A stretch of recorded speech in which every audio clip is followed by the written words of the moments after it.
Alright, welcome everyone. We're Semblance of Sanity. I'm Caleb. I'm Jacob. And we're here for Banana Fish, episode 3. Alright. Prison. Yeah, and Ash is being sent there, and he is going to be fighting for his life. Yeah, but thankfully not fighting alone, because we've got a friend in there. Yeah, that, you know, just might be very capable in a fight. And motivated specifically to protect Ash. The idea that Ash is doing all this for Griff, and if Max is in the prison there, but is also Griff's war buddy. Yep. That means that there's a very tight-knit group of people in the police force that are, well, really on, like, Ash's side here. Yeah. And that's a really unique position for him to have as a gang boss.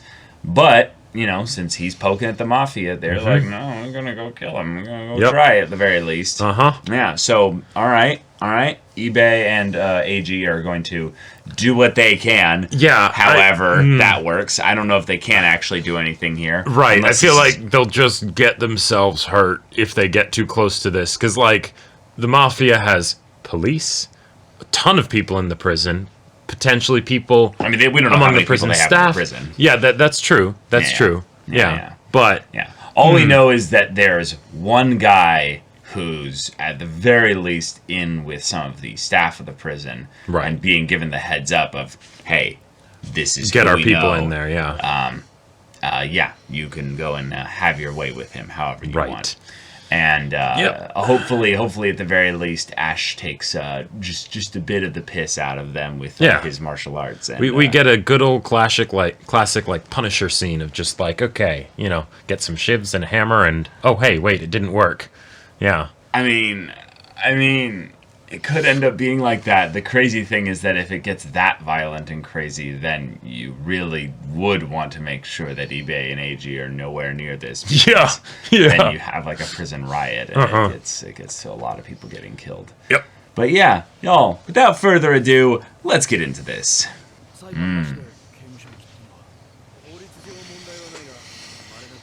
Okay, so they're in.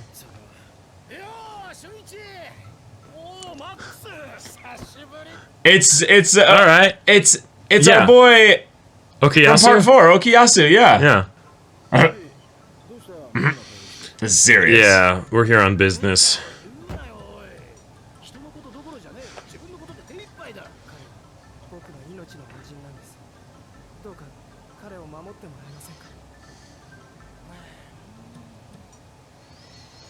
Okay.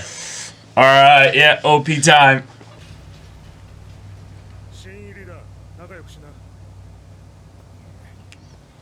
Okay, they got him into the same cell. That's good. Yeah, they probably have that kind of pull. Yeah. Oh. Oh.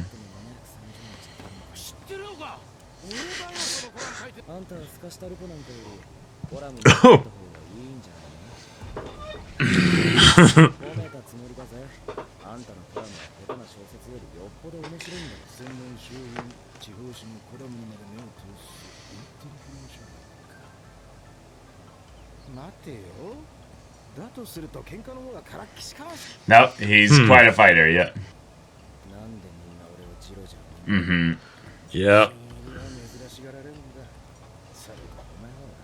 Yeah, and you're super attractive, so yeah.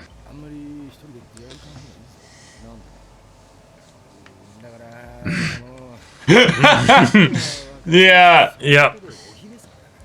All right. 5, 4. Yeah.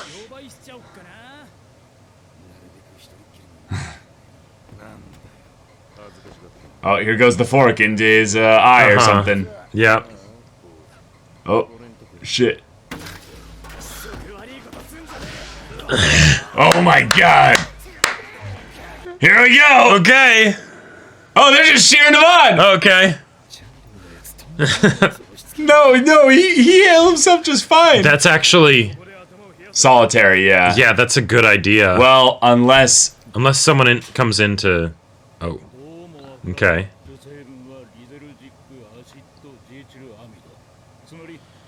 Oh, okay.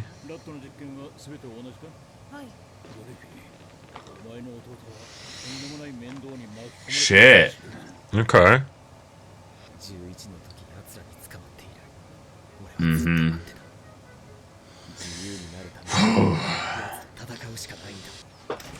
All right. It was just a day in solitary. Okay. Okay. Yeah. All right. Nothing too crazy. Yeah.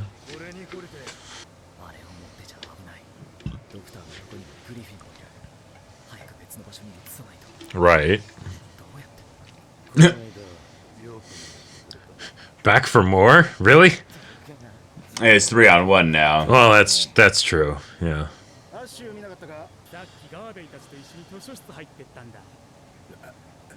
Watch. They're just going to be reading books.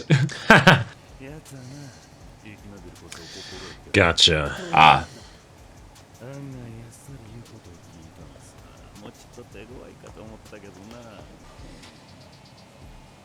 Oh, jeez. Well, shit.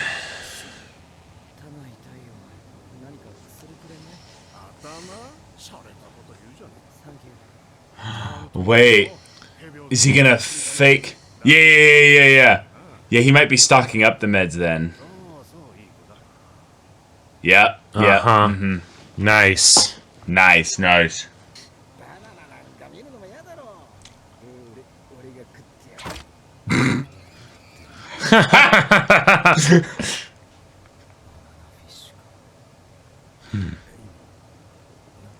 Yeah, he remembers that. Mhm. He'd never forget Yep. those words. Because he doesn't know who he is. Yeah, I guess he doesn't. No.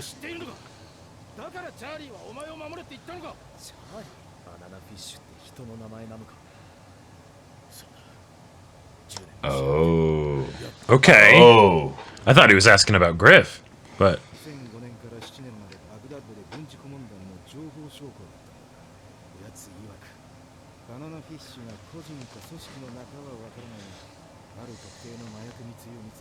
A drug trafficking route. okay. Oh. Oh. All right. Something changed. Does he know him? Oh, is he dead? Shit. Oh my God. Okay. Yeah, the guy in the very beginning, yeah. Cool, and then they get to connect on this, yeah. Mm-hmm.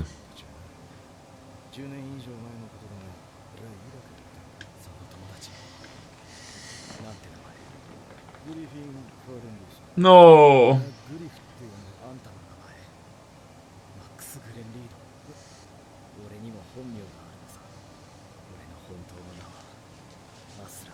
Hmm. Okay. Yep. Yeah. Yeah, but he... Oh, okay. No. And I didn't kill him. Yeah. Uh-huh. I shot him to stop him. Yep. Like- Yep. Yeah, but...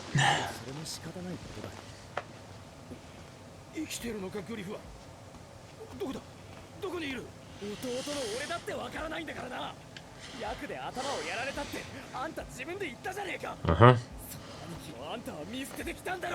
It's like, no. Ugh. Okay. Oh, shit. Okay. Oh. I liked Well. them. That's... Okay. I mean, he rendered him incapable of walking ever again. Yep. Makes sense.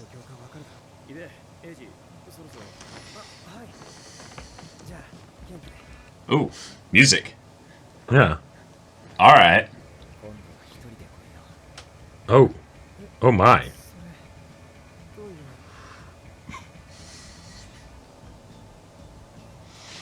In episode 3. He gave him something. Okay. Okay. Right. Yeah. Yep. He's like 19! How would that be his first kiss? Okay. Uh-huh.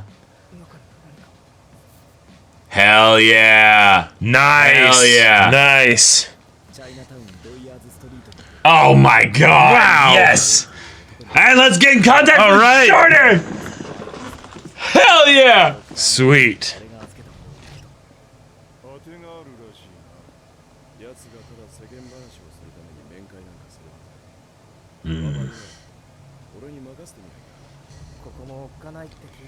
I like that he changed up his outfit stuff so To that he's blend in a bit, yeah. gonna blend in a little bit more. Yeah, yeah.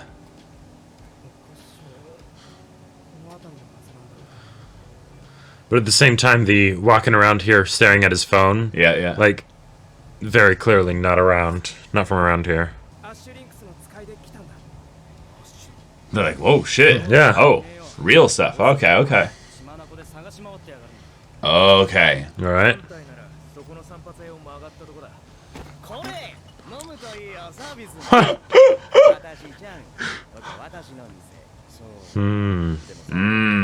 Food's untouched over there.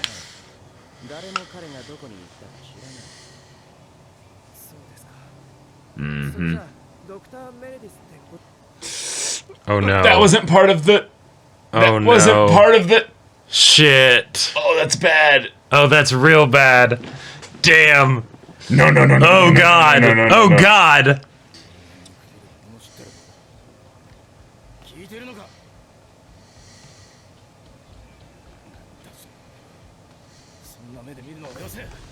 Oh. Oh god.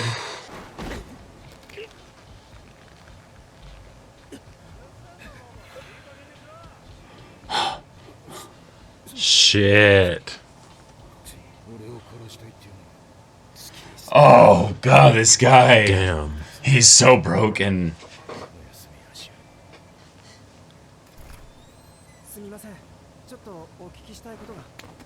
Yeah. Uh-huh. Yeah. Well, Eiji's in the thick of it now. Yeah. All right, Ash, you're competent, and also you are Yeah. ooh, you are playing a competent- dangerous game. Competent, playing a dangerous game, and we got to see some of the contradictions with Ash, right? Because he's like, you know, he probably cares about Eiji, right? But at the same time, he'll totally use him. Totally use it. Totally use him. Yep. But when it comes to Max with his brother, he could totally use him, but he kind of decides not to, right? Like Because he doesn't have anything more that he could give him. Ash has already gotten everything he needs. well, sure about banana fish, but like About banana fish, that's what he cares about. He doesn't- right. But doesn't not care even about- not even potentially for just like the extra ally like in prison in case, you know, the people come to try and kill him or something like that. What at all did he do in the food fight in the cafeteria? Not food fight, the cafeteria fight. Right. Nothing. Nothing. Nothing. Yep. If anything, the fact that Ash is already kind of making his own kind of stake in the prison, where he's like, yeah, I kicked his ass because it was a one-on-one fight. Yep. They literally needed to bring 3 guys in order to make it so that he's like, fine, yeah. Okay, I'll get it over with, yeah. Right. And yet he did put up a little bit of resistance, a little bit, maybe. But according to them, he's like, no, I didn't, he didn't put up a fight because they actually tied him up and everything. And so I'm guessing that he didn't really, resist them. I'm guessing the tying him up thing was either because it added to their kicks or or because they want to make sure that he's, not going to fight back or something like that, right? In case he does have a shiv on him. Yeah, exactly. Shiv him in the eye or something like that, right? Oh, yeah. Because he snuck that fork. He did. He snuck that fork really well. Yep. He snuck the pill. He snuck the fork. He then snuck the pill all the way through the makeout kiss with Eiji. And then it swapped it out, used the capsule to probably used like toilet paper or something, to write on it and then, roll it up, put it in not there. even that. Look at the book. Oh, yeah, no, they had a book in there. Yeah, book in there. There's paper and pen. There you go. That's all you need, yeah. Yep. And in some ways, one of the things that's really impressive about this so far is that pretty much what they've got in prison, like they actually have access to quite a few weapons just by being allowed a pen. Yep. Yeah, that's like maybe not as sharp as like what you'd want for a shiv, but it's still a pointy thing that's solid. Still a pointy thing that goes straight through the eye into the brain cavity, or even in the throat or whatever. Yeah. Or even if you found a spot that's a little bit softer, you could get the arteries here. Like, it's ugh. But okay, this episode was actually a lot mellower than the previous two, you know, and I feel like that might have just been because one, we were trapped in the one location, but also it was a character introduction for like a single person, right? In Max, you know, who is he? What's his relationship to Ash? They didn't actually know about their connection, you know, so they had to discover that. Cool, and that is something that does not simplify things, but actually complicates things because, you know. Even though it was something where Griff was, you know, out of his mind and shooting up his friends, you did take away his legs. Even if it's something where he wouldn't recognize, you know, anybody anyways, he probably wouldn't do much walking around regardless. That was still an extra thing that was taken away from him. Yeah, right? And that means a lot to him because Ash is very, very... very emotionally wrapped up in this whole past with his brother. That is his entire motivation as of what we've seen thus far. He can have that cool exterior of like, no, I'm you know, cold and calculating, but actually there's actually there's really a whole lot more to it. Burning hot in that area. But he did not make any attempts on Max's life. In fact, he didn't even try to resist when Max had his little PTSD kick in moment and started strangling or was about to start strangling Ash. So that's its own thing. But also it's a cool thing to note that Ash's info is not necessarily common knowledge amongst the people that are outside of his innermost circle, because this setup with Max was not based on something of you guys have some past history there, because they didn't tell Max that. Which means that Ash's real name of Aslan Calenries, which is it's just so cool to hear someone named Aslan actually outside of like Narnia and stuff. Right. But, like, such a cool name. He is the lion.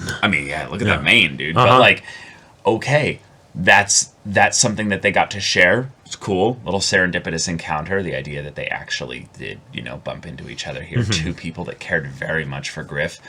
Did a lot to research Banana Fish. The fact that in a lot of ways, this guy's done more than you ever have after he's researching Banana He's been Fish. working on this for a long time. For 10 years. That's crazy. And he knew then that Banana Fish is not a thing. It's a person and or organization, and he's more likely thinking that it's a person based on the way things are going. And he even already had things down to the guy that came and died right in front of you in episode 1.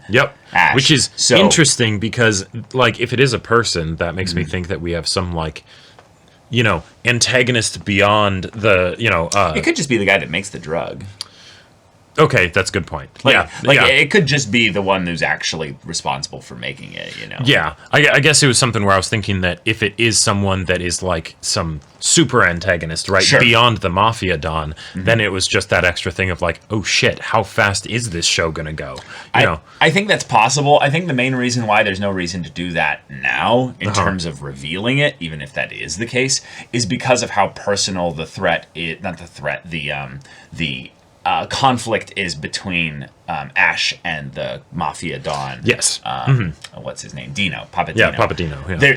There's no reason to add an extra antagonist. No, you don't need it. Yeah. You really don't need it. He fulfills all aspects of this. He's a plot general conflict, you know, antagonistic force, but then he's also someone who has a very personal negative association with Ash. Ash will enjoy when he defeats him and or kills him. Yeah, exactly. So that's cool. But Eiji, okay. Eiji's brought into this. He does this for Ash, which I'm really impressed with the fact that he thought at least a little bit to kind of change up his look a little bit so he doesn't stick out too much.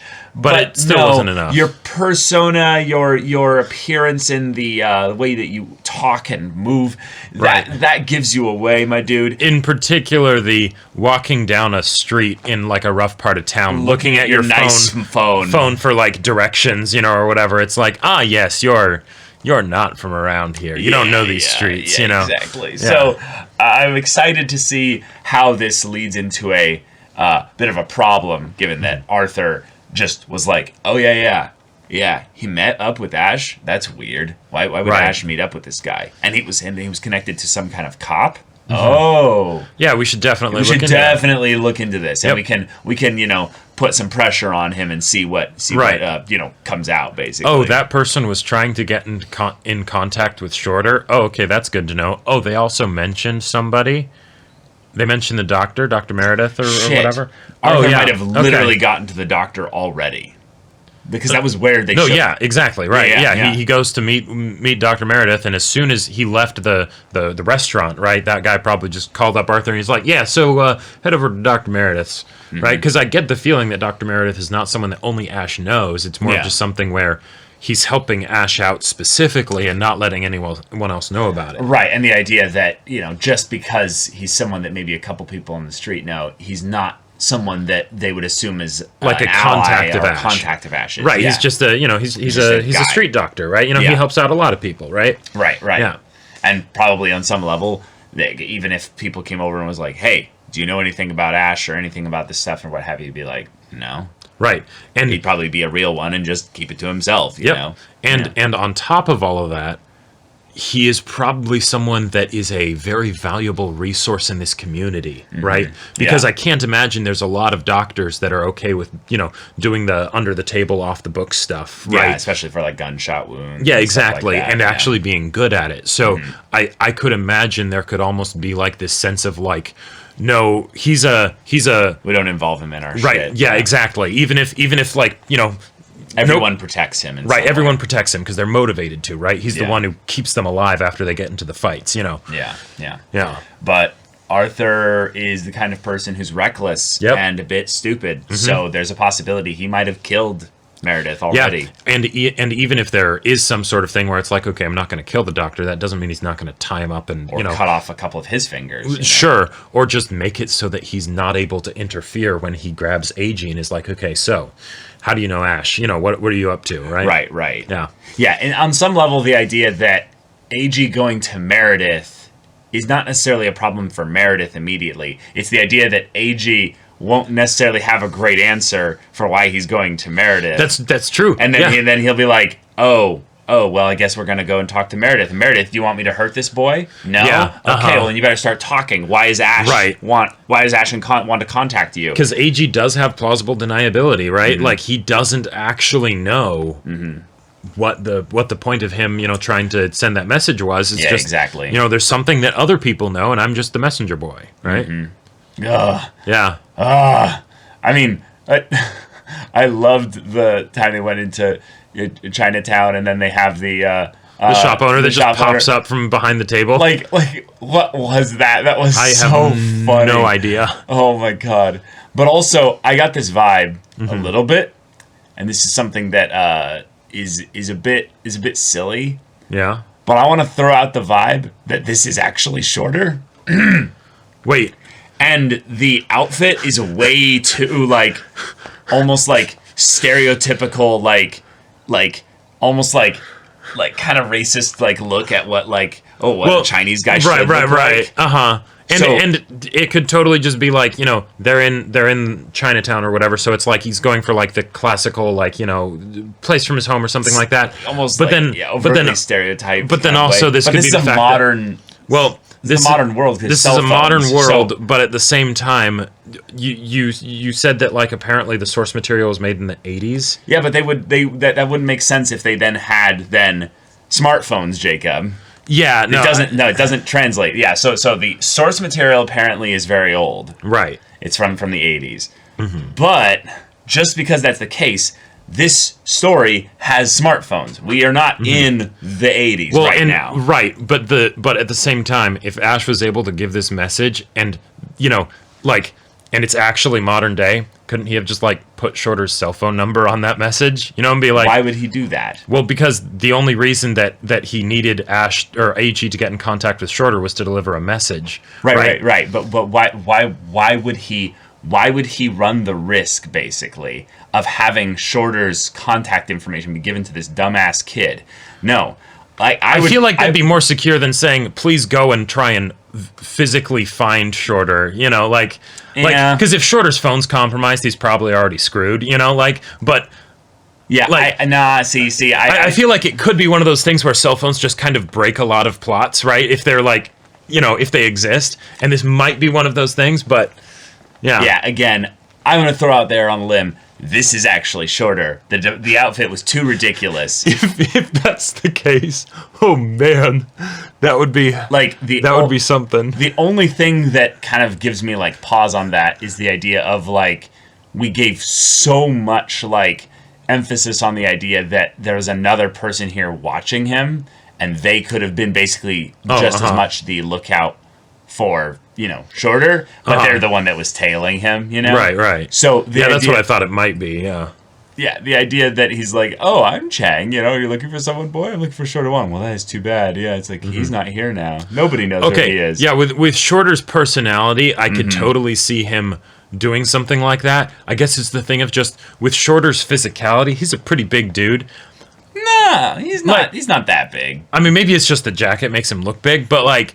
He's not that big. Like, no. Shorter looks like an average dude.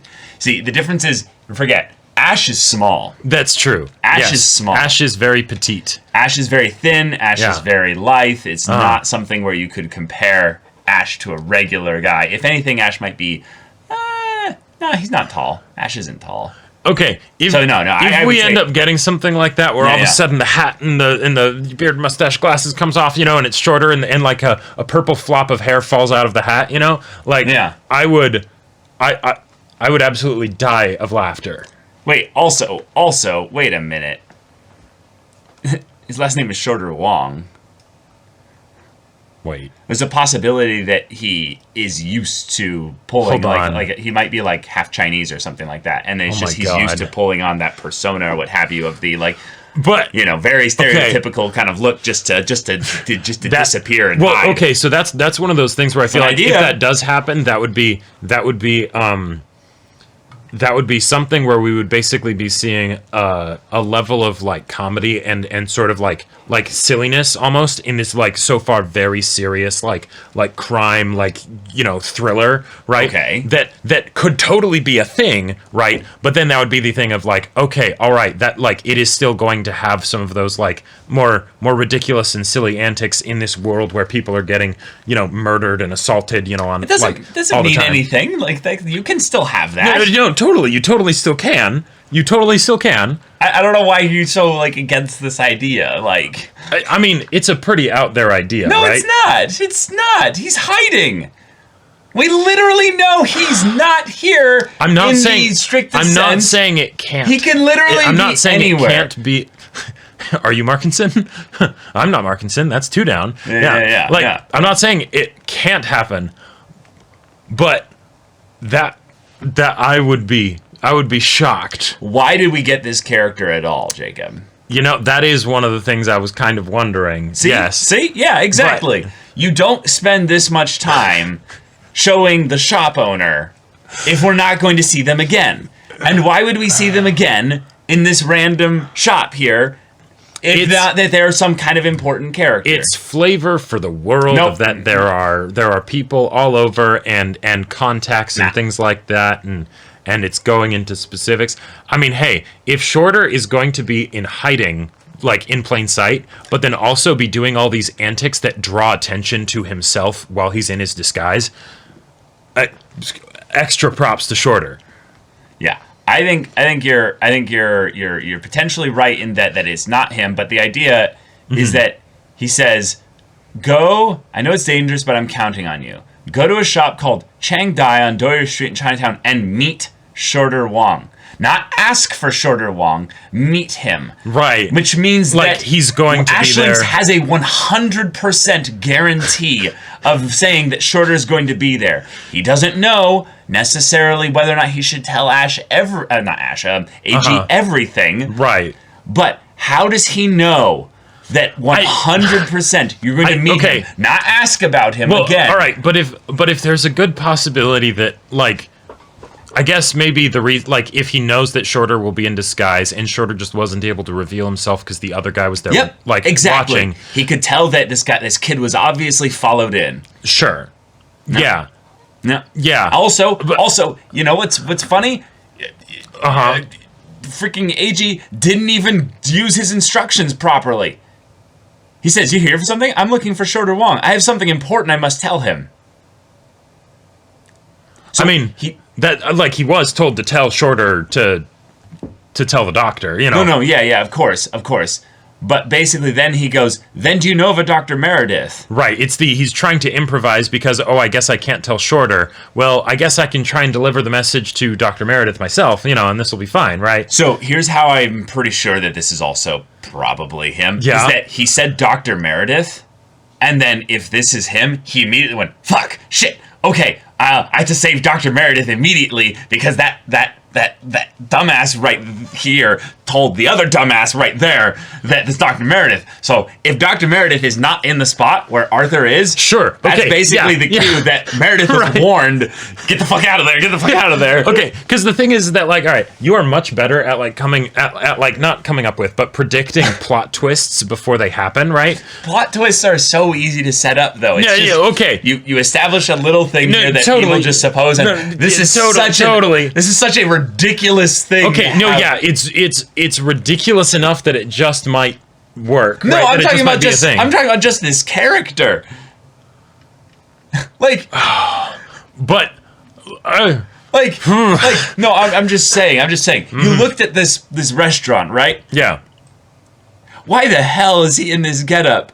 Like, it looks very like traditional and culturally, it could be the thing of like, hey, well, we're in a strange land, we're going to basically hold to the traditional aspects of our culture. That sounds wonderful. Yes, I'm all about that, and I'm not saying that can't be what this is. Right. I'm sorry if I'm being culturally insensitive, but the idea is that, like, he was so goofy in the way he was, like, brought up, and then he popped up from the table and there. Shorter is definitely a bit of a goofy fella. Yes, he's absolutely the comic relief character, if there is any in this story. Right, but okay, so here's my other question then, right? Yeah. Let's say that this is a thing. It could totally be something where, like, this guy is never at this restaurant except like all of a sudden it's like, because it is Shorter, and then he just starts working there, and it's like, oh yeah, this is the owner. He doesn't come here very often, but, like, he's here now. He didn't say to ask about the owner. He didn't say to talk to the owner. No, totally. He said right? meet with Shorter Wong, meaning he knew. Yes, I'm talking about the familiarity of the other people. Like, if this guy is here to look out for Shorter, Shorter's just in the basement or something. Right. That means that this guy knows that Shorter is connected to this establishment. Yes. If that's the case, I think they would be familiar enough with the establishment to know if, like, all of a sudden there's a guy here who is a very strong personality that is drawing a lot of attention to himself that is not usually here. I mean, no, I would slightly disagree. Yeah. I would say that on some level, this is a huge city, and that the idea that there's some restaurant But they knew to have someone waiting here. No, they didn't. They followed him here. They literally showed this guy following him on the street at multiple points on the way here. This exact guy that was on the table there. Gotcha. I guess I just They were very quick flashes. I guess I missed it and thought that he was, like, already in the restaurant or something. No, he's following Eiji. Okay. No, if anything, Eiji is just, like, a big dumbass and is making, like, all kinds of waves. Like, I can show you the parts where they clearly show this guy in the back there. Like, hold on. He goes through here. Chinatown. Here's dangerous going on here. I can't check it out now. See? And then they show the guy in the back there following him. Right. And they're like, oh, okay. Yeah, Chang Dai, that restaurant there. So then they look through here. Okay. Just the two people. Comes through here. All right. Goes and sits down. We haven't shown a shot of that side point yet. Now he's there. Okay. So all right. All it would have taken is that in that brief time where he came and sat down, looked around, and started talking to Chang here. Right. That this guy came in and just sat down behind him. Yeah. I mean, hey. And he looks like they have the same jacket or sweater as the guy that was following him. Right. There, yeah. Oh, man. Hey, it's my dumb theory. Let me have it. Yeah. Let's move on. Totally. Yeah. Oh, man. But, Max, you're in a rough spot. Yep. I get it. Yeah. And this is really bad. But, yeah, you Ash do is need going to to protect kill you him. when he gets out of prison. You do need to protect him, though. Yeah, but he doesn't want to be protected. Like, that's one of the tough things, right? Like, I mean, yeah. Like, that's the ultimate complication for an escort or bodyguard mission, right? Is when they don't actually want your help. Yeah. Right? Like, what does he do? Because if Ash was, like, constantly, like sticking with Max. Max, yeah. He'd probably be, for the most part, okay, right? Like, it might get to that point where it's like, okay, the guys will know that they need to make an attempt on Ash, Yeah, but at the same 6 time, or 7 guys. You know? Sure, Yeah. right? But there's that point where it's like, okay, they need How much trouble is this worth? Yeah, how much trouble is it worth? How many forces do they need to actually be able to reasonably do this? Because they're not going to want to get killed themselves, right? And if you bring a weapon into a fight, some shiv or something, that could very easily end up in the hands of your opponent, right? If you're not careful. So right. Yeah. And obviously, this is the kind of situation where their motivations are quite simple. They see a pretty boy come in here, and they're like, "Oh yeah, we're gonna fuck this kid." Like that. That's basically their motivation. And then cherry on top, they're not there to kill anybody. Because the mob boss did say, "Get him." Right. I mean, but it was just we can have our fun, beforehand, right? Yeah, I think primarily though they're in more of we're gonna make him our bitch, then maybe before he gets out. They have all the time in the world to deal with Ash because he's not going anywhere. Right, exactly. So I could see this actually being a thing where they're kind of not actually doing what the Mafia said that they should do, which is, off him. That's a pretty common trend so far. Like, with Arthur, with these guys, it's like, oh damn, yeah. I mean, in some ways that's the thing. They can't guarantee that they're gonna do that. They're more like, yeah. Make the people be properly motivated, right? There's fat stacks in it for you if you kill them, yeah. Yeah. Yep. But all right, there we go. I had my goofy theory, and now let's head into the next episode. But y'all, if you want to see that next episode's reaction right now, though, go check out the link in the description below for our Patreon. You can get on early access there. You can watch full-length timer reactions there, and all this comes with Discord access, so you can chat with us in the community there about this show, about anime in general, and also be sure to check out our Twitch channel. We stream every weekday. The info's in the description. Yeah, so if any of that interests you, we'll see you there. But until then, we're Semblance of Sanity. I'm Caleb. I'm Jacob. And we'll see you all next time.